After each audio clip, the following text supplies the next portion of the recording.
శరీరంలో రోగ నిరోధక శక్తి పెరగాల అలాగైతే ఏం లేదండి, చాలా ఈజీ. గరిక గరిక అనేది ఎక్కడైనా దొరుకుతుంది.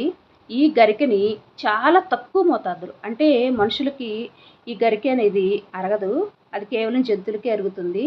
కాబట్టి లేత గడ్డి మొక్కల్ని తీసుకొని, గడ్డి మొక్కలంటే కలుపు మొక్కలు అవి కాదు, కేవలం గరిక, వినాయకుడు పెడతాం కదా గరిక, అది లేతది తీసుకుని మీరు సన్నగా తరుక్కొని చపాతీల్లో, అంటే తగు మోతాదులో చాలా తక్కువ వేసుకోవాలి, అక్కడక్కడ కనిపించేటట్లు అలా వేసుకుని మీరు ఈ గరికతో చేసిన రొట్టెలను తిన్నట్లయితే ఇమ్యూనిటీ పవర్ బాగా పెరుగుతుంది, మీకు చాలా ఆరోగ్యంగా ఉంటారు.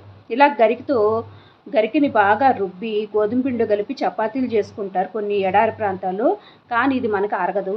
కాబట్టి గరికని చిన్న ముక్కలుగా చేసుకుని మనం రోటీ చేసుకున్నట్లయితే రోగ నిరోధక శక్తి పెరుగుతుంది.